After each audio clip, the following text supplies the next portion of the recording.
성경에 등장하는 그 믿음의 사람들의 이야기를 보게 되면 우리가 스스로와 좀 비교할 때가 좀 있는 것 같습니다. 나랑 비교해서 내가 감히 그들처럼 이렇게 살 수 있을까? 이들을 따라갈 수 있을까?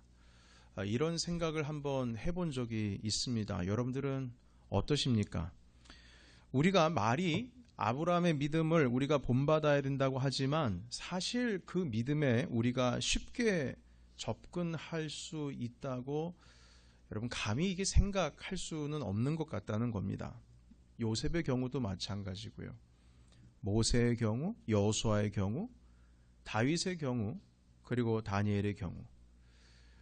지금까지 제가 여러분들께 열거한 이 이름들을 보시게 되면 이들처럼 살아가야 한다고 어떤 모델로서 이분들의 이름을 주님께서는 이 성경을 통해서 그 기준, 이렇게 살아야 한다는 그 기준을 말씀해 주시고 계시지만 우리가 그들을 충분히 따라가기에는 우리와 비교했을 때의 차이가 좀 많이 나는 것 같습니다.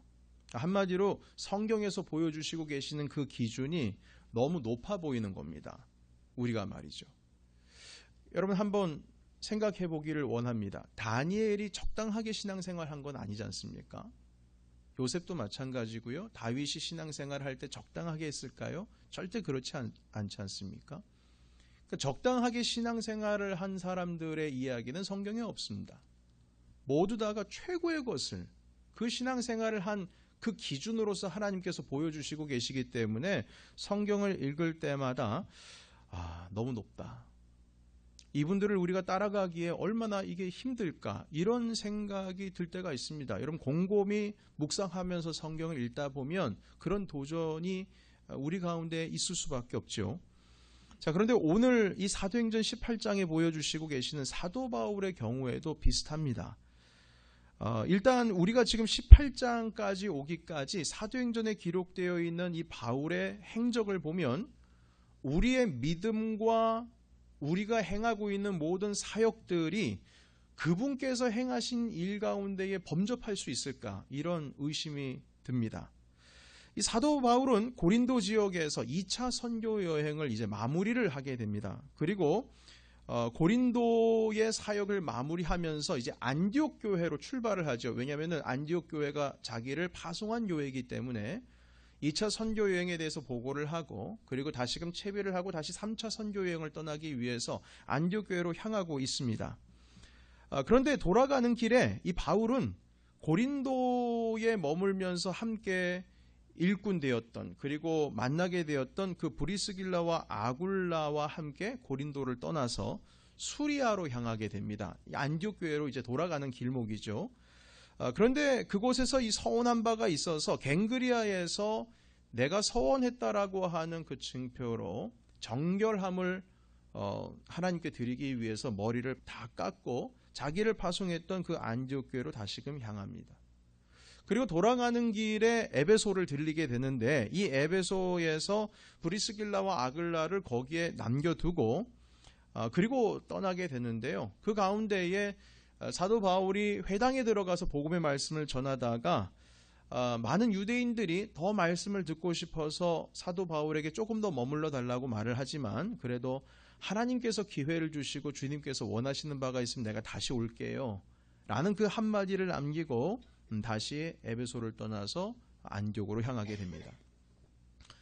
여러분 이 짧은 그 구절 가운데에 고린도 교회에서 안디옥으로 돌아가는 그 수많은 일들을 보여주고 있는데요. 짧게 말씀을 하고 있지만 이러한 일정들을 보게 되면은 사도 바울은 보통 보면은 여러분 그 하나의 피리어드가 끝날 때마다 사역이 뭔가가 끝날 때마다 여러분 그 마무리하는 가운데 있어서 여러분 레임덕 형상이라는 것도 좀 잘 아시죠?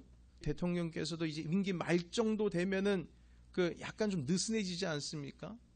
좀 지치기도 하고. 근데 이 사도 바울의 이 모습을 보게 되면 안디옥으로 지금 2차 선교 여행을 마치고 돌아가는 가운데 있어서도 자기가 돌아가는 그 길목에 있는 교회들을 다 거쳐서 살피고 그리고 돌아가는 모습을 보게 되면 쉬지 않고 달리고 있는 바울의 지금 모습을 보게 됩니다. 그리고 조금 더 놀라운 것은 무엇이냐면 23절 보시겠습니까? 여러분 23절에 얼마 있다가 떠나 이렇게 되어 있습니다.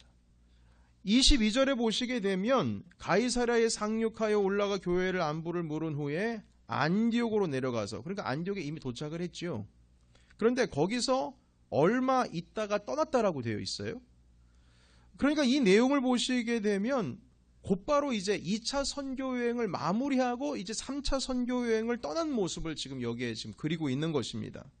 그리고 나서 갈라디아와 부르기아 땅을 다니면서 그동안 제자를 세웠던 그 교회에 가서 다시금 제자들을 견고케 하고, 그리고 그 다음 과정으로 또 출발을 하게 되죠. 이런 짧은 구절들을 보게 되면 참 부지런하다. 어떻게 2차 선교 여행을 끝나고 나서 좀 오래 회복이 되고 다시금 자기를 정비하고 좀 오랜 기간 동안에 그곳에서 몸과 마음의 육신을 달래다가 출발해도 괜찮을 텐데 안디옥에 도착하자마자 얼마 지나지 않아서 또 떠나는 겁니다. 그러니까 쉬지 않고 움직이는 것이죠.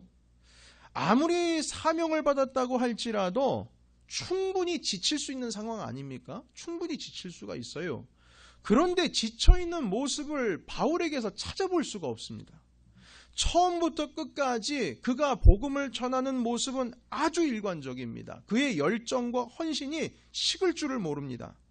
어떻게 보면 거의 예수님께 미쳤다고 할 정도로 그렇게 말해도 무리가 없을 만큼 혼신을 쏟아서 하나님 아버지 앞에 사역을 지금 하고 있습니다. 여러분, 이런 모습들을 보게 되면 바울이 참 부지런하다. 그리고 그의 헌신이 대단하다. 어떻게 처음과 끝이 똑같을 수 있을까? 중간에 기복이 있을 수도 있고 너무나 지치고 말씀을 복음을 전해도 열매가 없는 것들 때문에 실망할 때도 있는데, 그럼에도 불구하고 어떻게 이렇게 일관적으로 처음부터 끝까지 그 열정의 헌신을 낮추지를 않고 하나님께 헌신할 수가 있는 것인가? 정말 주님께 미친 사람이구나 라고 해석할 수밖에 없지요. 이 말씀을 준비하면서 한 분의 목사님이 제가 생각이 났습니다. 지금은 작고하신 고 옥하는 목사님께서 평신도를 깨운다라고 하는 책을 84년도에 처음 쓰셨습니다.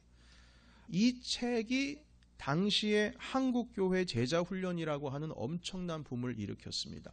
이게 80년대, 90년대에 한국을 휩쓸었고 영어로도 번역이 되었고 지금도 돌아가신 후에도 국제제자훈련이라고 하는 그 단체를 통해서 미주 지역, 한국 지역 계속 1년에 몇 차례씩 그렇게 제자훈련 이 과정을 지도자들에게 가르쳐주고 있습니다. 제가 2004년도에 이 평신도를 깨운다 이 책을 기반으로 하는 그 세미나에 일주일 동안 2004년도 11월에 참여를 한 적이 있는데요. 그 세미나의 첫 강의, 그때는 옥하는 목사님께서 살아계셨으니까요. 그때 그 첫 강의가 참 인상적이었습니다. 제목부터가 충격적이에요. 그 강의 첫 제목이 무엇이냐면 광인론이었습니다. 광인론. 한마디로 이 광인이라는 말은 미친 사람이란 뜻이죠. 다시 말해서 미친 사람의 정신을 논한다. 이것이었습니다. 그 강의를 한 문장으로 요약을 하자면 목회자들은 예수께 미쳐야 된다는 겁니다. 완전히 목회에 미쳐버려야 제자 훈련도 되고 목회도 되고 교회도 된다는 거지요. 미치지를 않으면 가다가 교회가 가라앉을 수도 있고 어려운 일을 만날 수도 있는데 그 모든 것을 뛰어넘으면서 끝까지 주님의 부르심에 순종하며 나아갈 수 있는 길은 제정신으로는 안 된다는 겁니다. 다 미쳐야 된다는 거예요. 제정신으로는 부족하고 미치면 된다는 거죠. 이 제정신이 아니라 미쳐서 주님을 따라야지만 목회가 된다라고 주장하는 이유가 있습니다. 그것은 무엇이냐면 성경에 기록되어 있는 모든 믿음의 사람들이 다 제정신이 아니었다는 거예요. 제정신이 아니었다는 겁니다. 그들은 모두 예수에 미쳐 있었고 복음에 미쳐 있었고 하나님의 말씀에 미쳐 있었고, 그러다 보니까 감옥에 갇혀도 사자굴에 던져져도 풀문불에 던져진다 할지라도 먹을 것이 없어서 굶고 있어도 배가 침몰해서 죽는 순간을 수차례 넘겨도 매질을 당해도 가는 곳곳마다 핍박이 있고 배신이 있다 할지라도 그들은 그럼에도 불구하고 믿음을 굳건하게 했고 그 가운데 신앙을 지켰고 교회를 세웠습니다. 한마디로 이것은 주님 앞에 미쳐있지 않으면 있을 수가 없는 일이라는 겁니다. 그러면 여러분, 목회자가 이렇게 미치기만 하면 되는 건가? 목회자가 이렇게 미치기만 하면 되는 건가? 아니랍니다. 결론은 무엇이냐면 목회자만 미치는 게 아니라 목회자가 성도들과 같이 미쳐야 된다는 거예요. 같이 미쳐서 교회를 세우는 것이 바로 평신도를 깨운다. 같이 미치자. 그게 이 평신도를 깨운다의 요약이에요. 평신도를 깨우는 방법이 그 목회자뿐만 아니라 성도들도 함께 그 광인의 삶, 예수 그리스도께 미친 그 삶을 살기 위해서 깨워야 된다라고 외치고 있었습니다. 그렇게 그 첫 시간을 광인론으로 시작하셨어요. 목회자나 성도나 미치지를 않으면 이 21세기에서 수많은 도전들이 오게 될 것인데 그 가운데 있어서 살아남기 힘들다는 거예요. 교회가 교회로서 복음을 붙들고 살아날 수가 없다는 겁니다. 특히 이 뉴욕이란 동네에서 우리가 신앙 제대로 붙들고 신앙 공동체 세울 수 없다는 거예요.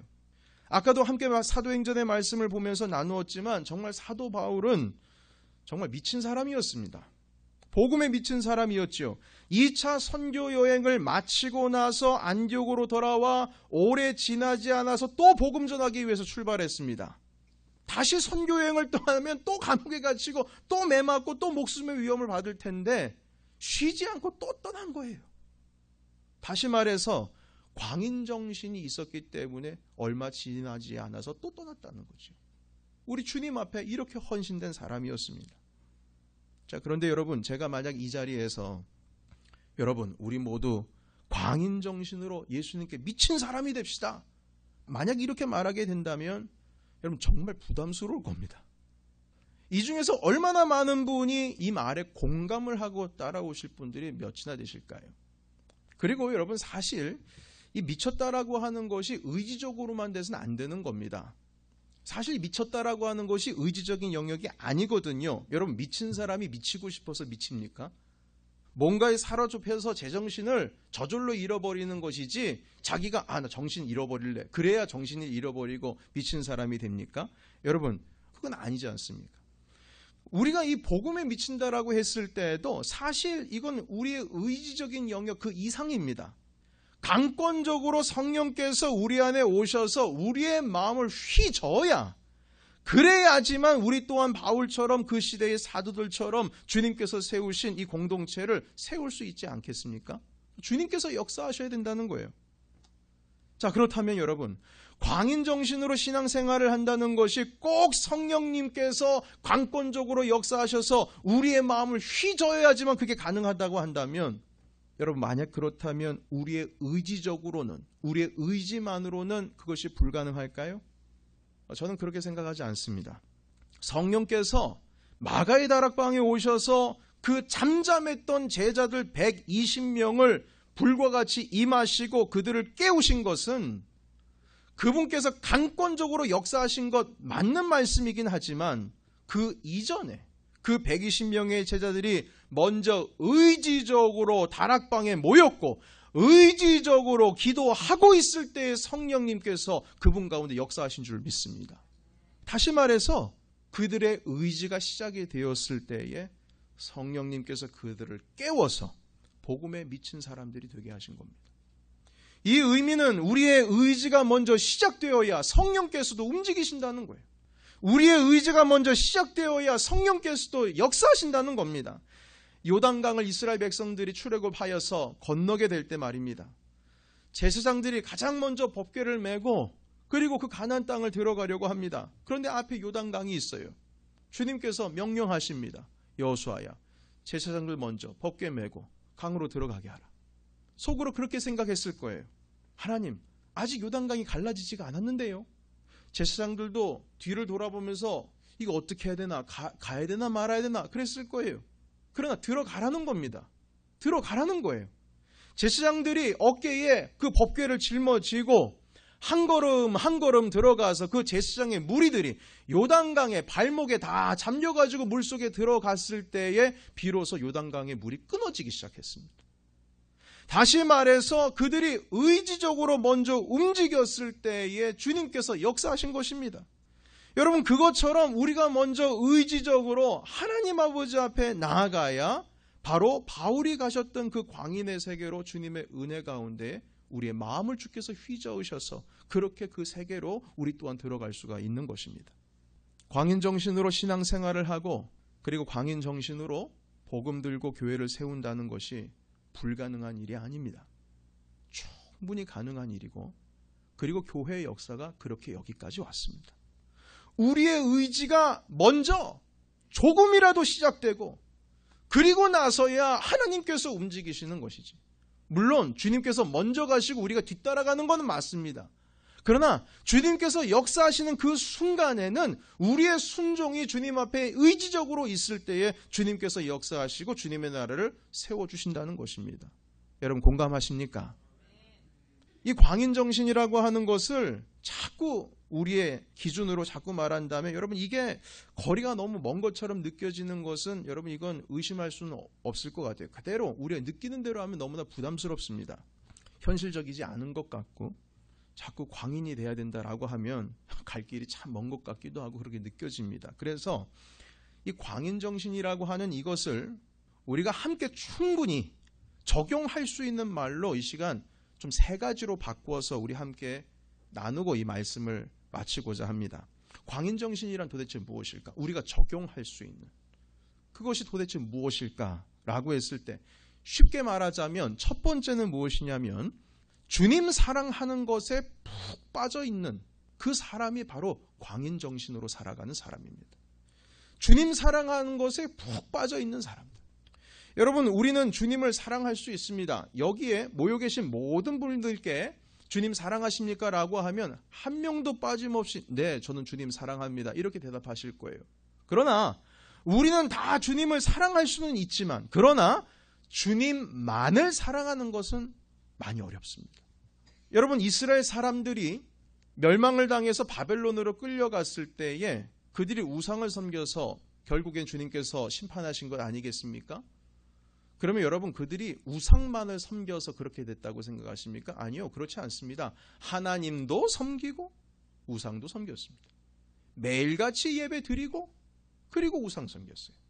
한마디로 두 주인을 섬겨서 그렇게 된 겁니다. 두 주인.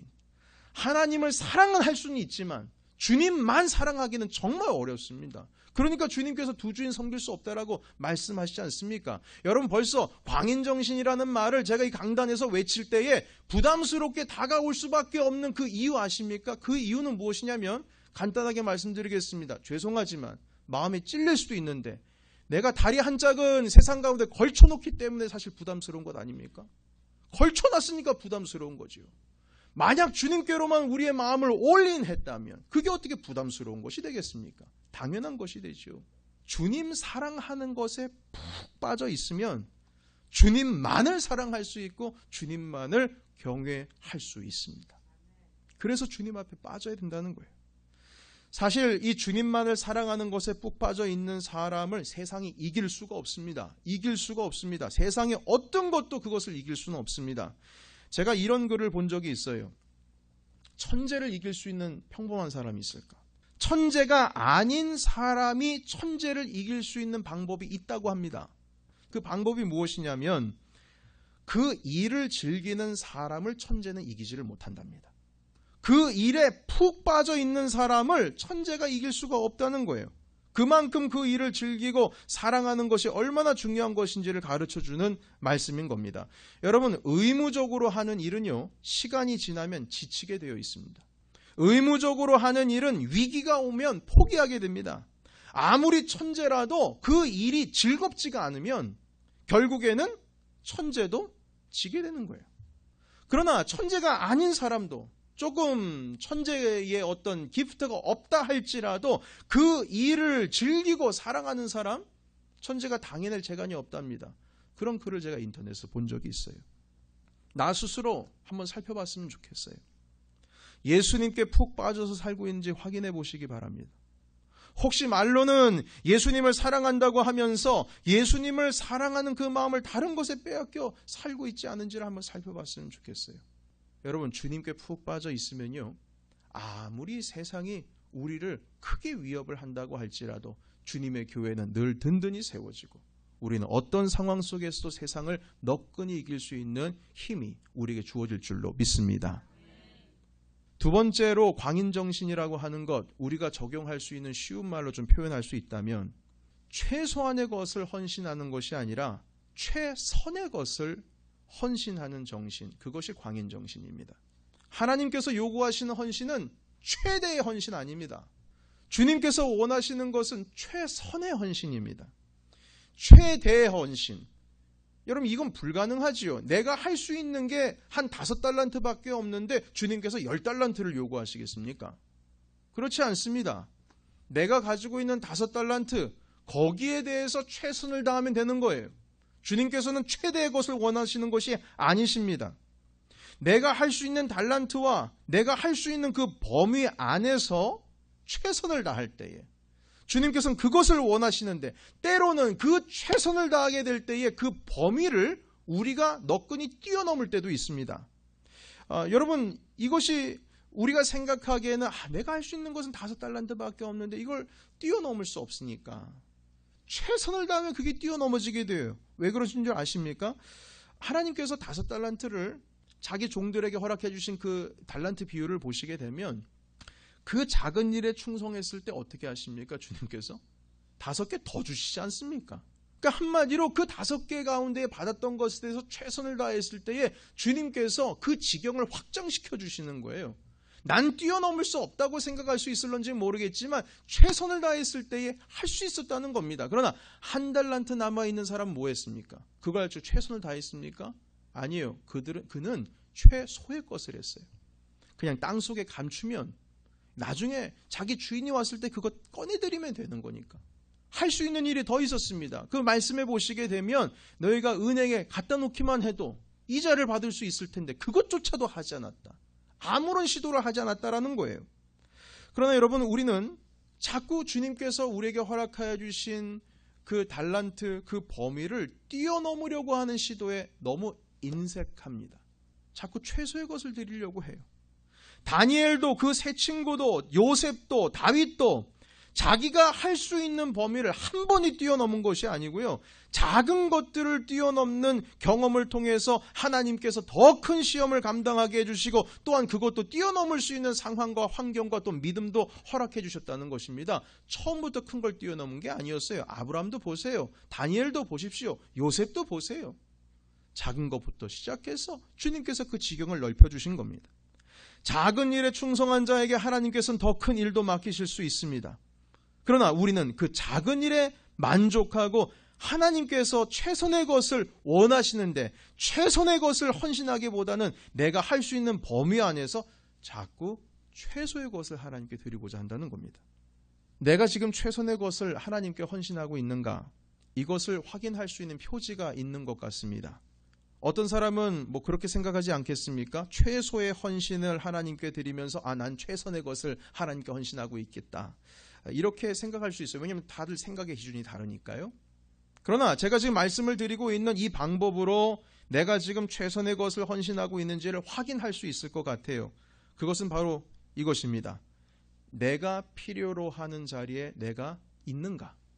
나를 필요로 하시는 주님께서 맡기신 나를 필요로 하고 있는 그 자리 가운데 내가 있는가?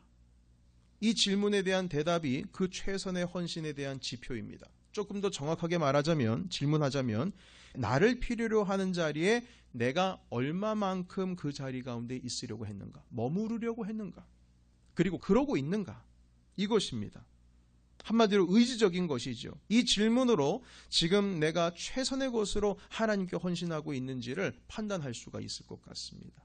여러분들은 어떠십니까? 여러분들을 필요로 하는 자리 가운데에 여러분께서 지금 머물고 계십니까?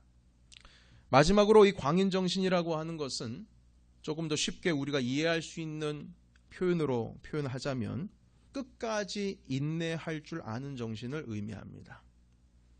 성경에 기록되어 있는 믿음의 사람들의 상황을 보면 결국에는 끝까지 인내해서 이긴 사람들이에요. 끝까지 인내해서 이긴 사람들입니다. 여러분, 아무리 주님께 우리가 푹 빠져 있다 할지라도 인내는 조금 다른 일일 수 있습니다. 이것은 우리의 의지가 있지 않고서는 할 수 없는 일입니다. 아무리 주님만 사랑하고 주님께 푹 빠져 있다고 할지라도 어려움을 인내하는 일은 그것은 쉬운 일이 아닙니다. 어려운 일을 당할 수는 있어도 끝까지 참을 수 있는 것은 이건 또 다른 문제라는 것이죠. 그래서 참고 또 참고 주님께서 빛을 보여주시기까지 또 참고 또 인내하고 소망이 보이기까지 그 일을 이루기까지 참고 기다리는 것이 바로 우리가 실천해야 할 광인정신입니다. 사랑하는 성도 여러분, 지금까지 교회의 역사 가운데에 교회는 이러한 광인정신을 가지고 있는 그리스도인들을 통하여서 세워졌고 지금까지 그 교회의 역사 가운데 이들이 있었습니다. 하나님을 사랑하는 것을 뛰어넘어서 하나님만 사랑하는 사람들, 그분께 푹 빠져 있는 사람들, 그리고 최소의 것을 드리는 것이 아니라 최선, 내가 할 수 있는 한 최선의 것을 드리는 사람들, 내가 필요한 자리 가운데 항상 머무르려고 하는 사람들, 마지막으로 하나님의 뜻이 이루어지기까지 힘들어도 끝까지 인내하고 참는 자들에 의해서 주님의 공동체 하나님의 나라는 세워지고 있다는 것입니다. 우리는 바울 따라가기 어렵습니다. 바울 따라가기 힘들어요. 저도 여러분 다 힘듭니다. 어렵습니다. 그걸 어떻게 따라갑니까? 그의 삶을 살기에는, 그분이 살았던 삶을 살기에는 그 기준이 너무 높아 보여요. 그러나 여러분 우리가 할 수 있는 게 있어요. 그것은 무엇이냐면 예수 그리스도께 푹 빠질 수는 있지 않겠습니까? 주님과 사랑에 빠질 수 있어요. 또한 우리가 내가 필요로 하는 자리에 우리가 항상 있을 수 있지 않겠습니까? 뭐 다는 아니더라도 최선을 다해서 나를 필요로 하는 그 자리 가운데 내가 있을 수 있지 않겠어요? 다른 게 아니라 그게 바로 광인정신으로 살아가는 겁니다.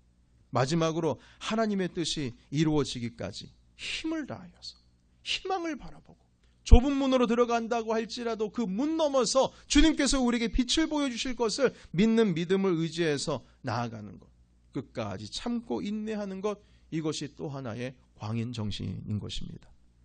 여러분 이 정도는 우리가 할 수 있을 것 같습니다. 사도 바울, 다니엘, 모세, 요셉, 여호수아 같진 않다 할지라도 이 정도는 우리가 할 수 있을 것 같아요. 오늘 이 말씀 붙드시고 우리 다 같이 이 광인의 마음, 그 마음으로 주님 앞에 나아갔으면 좋겠어요.